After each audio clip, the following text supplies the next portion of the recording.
Hi, this is Kelly. Welcome to my channel. Today I have two more dark Valentines for you. DIY number 1, small Mercies.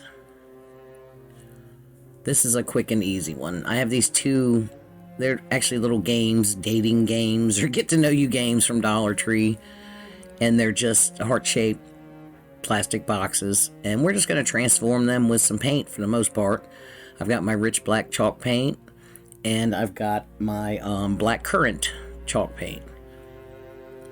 And these required 3 coats, but the plastic took the paint fine. It wasn't rubbing back off on me like sometimes I have that problem, especially with glass.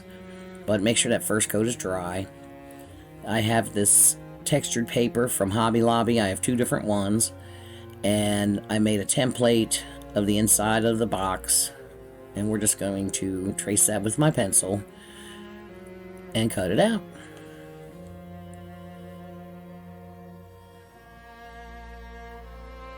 And that's about it. Yeah, this one's just simple, just for fun, little trinket boxes. I've already got jewelry in them. I need a new big jewelry box. So this is another textured paper from Hobby Lobby that I cut out with the same template. And this was, it's like pleated paper. So I went light on the first coat of chalk paint and just did a little bit at a time, so that I didn't want to soak it, and it worked out just fine. I just had to do a light coat and then go back and do it again, and then get up underneath all the pleats. So it took a little time. And I'm just going to seal that with some Mod Podge.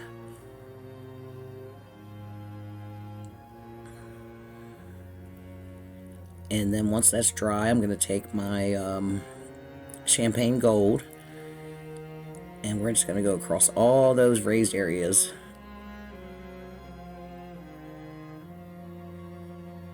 And then I sealed the back as well with Mod Podge. Okay, and this is the, once that was dry, this is the Aleene's Tacky Glue. And we're just going to glue that to the bottom. And that's pretty much it. Like I said, this is a quick, easy one. And where I'm painted the box, I sealed that with, and I went ahead and painted the bottom as well. I sealed the paint with satin clear coat. You need to seal your chalk paint, especially if you paint it on something plastic or glass, because it will chip off if you don't. So I'm taking my black currant and dry brushing it over this other textured paper. And I do the same thing. I sealed it with Mod Podge. Now when I put the Mod Podge on, it kind of smeared it, but I embraced it. It looked pretty. It looked really pretty. And we just tacky glue that in the bottom. So now there's 2 little, a smaller heart shape formed in the top of the lids. And I've just got these little glitter heart stickers from Dollar Tree. And I made sure I painted the edges and, painted them black.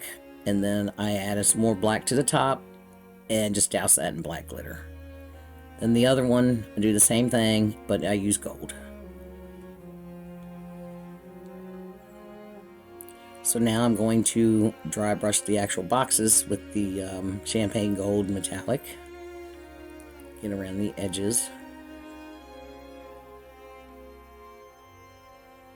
And the chalk paint, like I said, it was already sealed with the satin finish clear coat.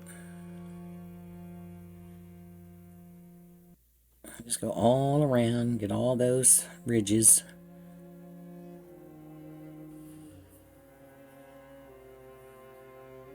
I love that black currant color. It was so pretty.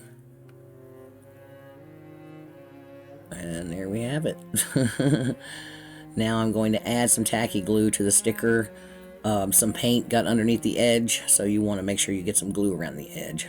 And even if you don't paint them, they tend to not stay on forever. And that's it. Easy peasy. DIY number 2, the Last Valentine.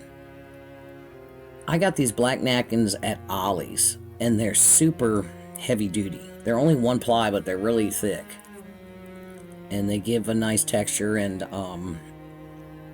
they're sturdy.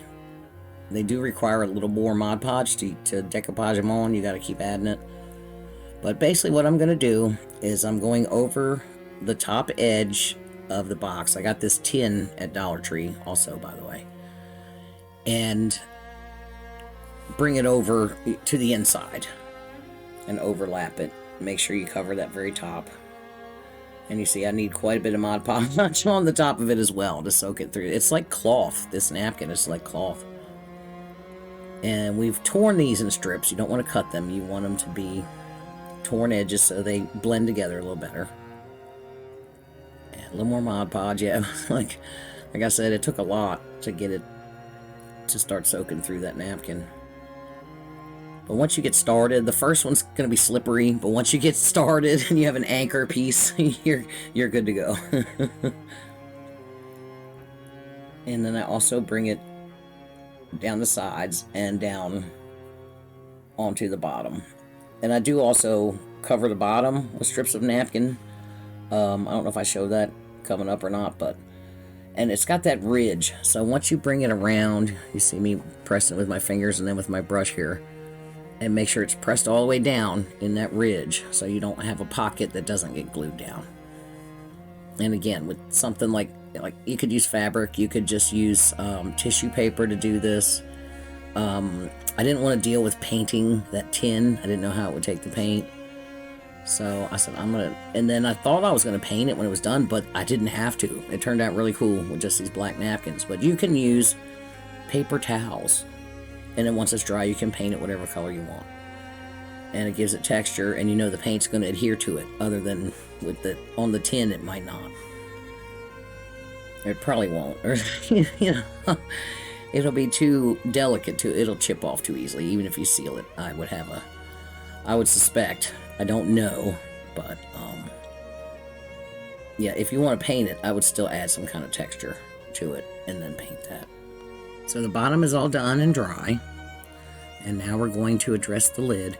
Now, for the lid, it's got that little ridge going around it that's gold, and I don't want to fool with wrapping it all the way around that.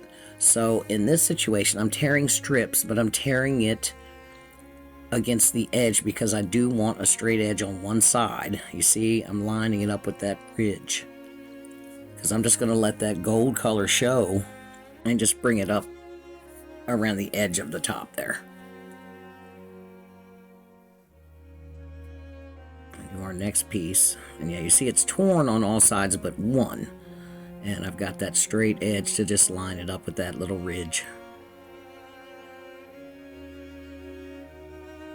I've got a piece printed on cardstock I'm going to put on the very top. And I didn't want to try to fold it over and all that stuff, so I want to do the sides with the black napkin.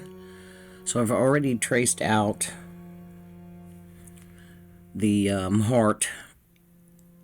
I made a template right on the back, just traced it on the back of the cardstock with a pencil and cut it out. And I'm just taking my black chalk paint and blackening the edges. Now I've got my Alien's tacky glue, and I positioned it where I wanted it, and I'm just going to start at the bottom at the point there and get that glued in place so it's not moving around on me, and then carefully lift it up and start adding more glue. And you can kind of press it down as you go. Just when you lift it up, don't make sure you don't crease it. And then I'm going back and I'm actually brushing, it's hard to see, but I'm actually brushing on the underside of the paper to make sure I get it on that edge really well.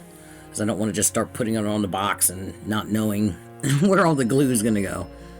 But that tacky glue will melt into it pretty well. It'll disappear. And I'm going to seal the top of this with Mod Podge. Get around the edges really well. Make sure it's on there. And now it's dry. This was an Etsy paper. I'll leave the link for you. And my favorite champagne gold metallic. We go around and pick up all the texture from those napkins. It looks really cool. It looks almost like leather or something. I thought I was going to paint it, but once it dried, I'm like, I don't need to paint that. We'll just dry brush some gold. Put a little shimmer on the top.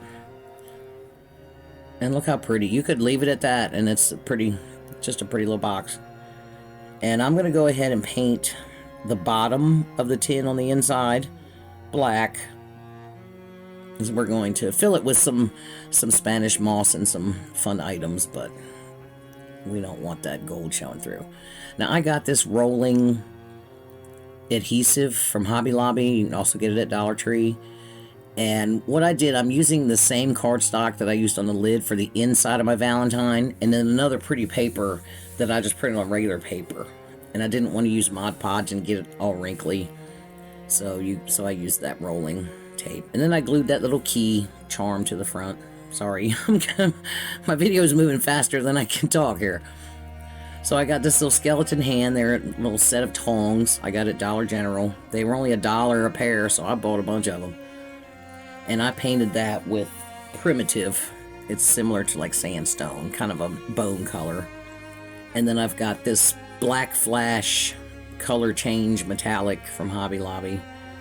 It's also a folk art. And I dry brushed that everywhere. Now I'm getting a little tiny brush and getting in those little creases as well. I didn't want to paint the hand black because it would disappear in my box if I did. So now I've got these Jenga blocks in the upper right. Now I glued 4 of them together, stacked them up, and then put one to kind of anchor it because I need that raised up. That's where the lid's going to go. And I'm just trying to figure out where I want everything. And I don't glue the Spanish moss or the Valentine in place. They're just kind of nestled in there. I'm going to glue the hand in place. And then see, my lid's going to go on there like it's a peekaboo. I get another Jenga block because to put under the moss, just to have something under the hand to keep it lifted up a little bit. And that's thick and quick glue there that I used on these blocks. And that'll keep my hand up because I want it reaching for the Valentine, but just like not quite being able to touch it. And I'm gonna put a generous amount of glue. Make sure it grabs the wrist where I cut it. And with that much glue, you have a minute. It's going to take a while to set up, so you got time to adjust it where you want. And let that dry. Thank you guys for being here with me today. I really appreciate it. I hope you're enjoying my dark romance. Now, I went in Hobby Lobby for the 80% off Christmas and got this black sheer wired ribbon, and I just cut it to fit across and tuck under a little bit. And I've got some felt, and I'm gonna hot glue the felt to the tin and then press the ribbon back down on top of that felt, and it's sheer, so the glue is going to soak all the way through. And add some glue and another piece of felt, and that felt will harden as the glue cures, and it will hold it very well. That's what I used to put hangers on stuff, and I did the other side the same way. So now we're going to make a simple bow. I got my little bow maker here, and I don't want the tail to be too long. It's got to be small enough to, you don't want it bigger than the top of the box. And it doesn't have a pretty side versus an ugly side really, but I'm twisting it in between anyway. It just gives it a little more body, I think. But we put the tail in, we pinch it and twist it, do a loop, bring that through, and I pinched and twisted that too. I cut it out, I think. And then we just come across from the other direction. We're just going to do 4 loops. Bring it across there, just 4 the same size. Get it down in there and pinch it together. There, you see how I'm twisting there. Oh, there you go. I was like, did I show it at all? I hope so. And come back the other way in our last loop.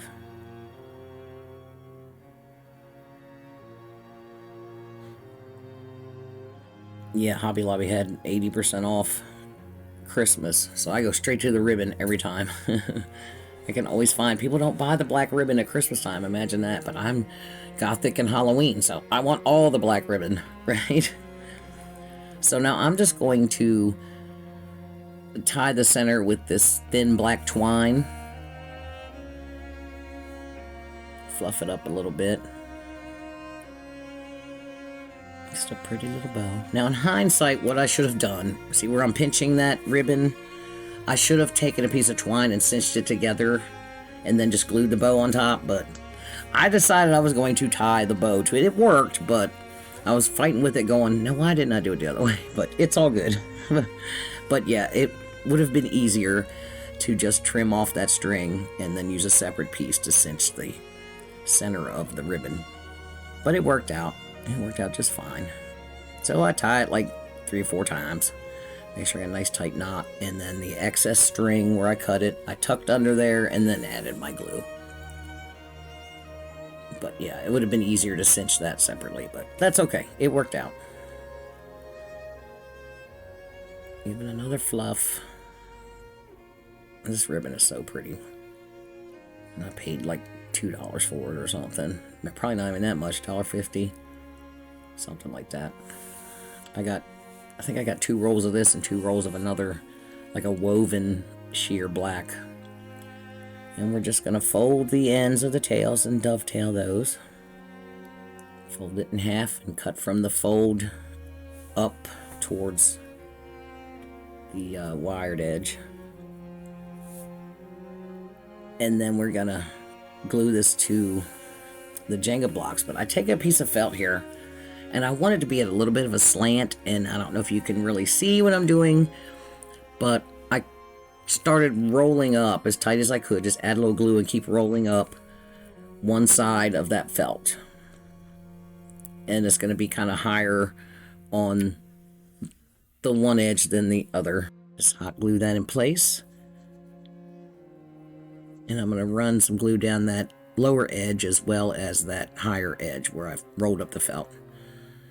And get a generous amount on there. Figure out where I want it. And just press down in the center.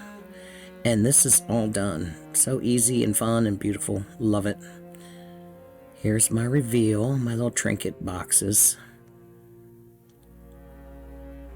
Thank you again for being here with me today. Please come back and see me again. I've got more Dark Valentines on the way. Don't forget to like and share and all the things. Bye.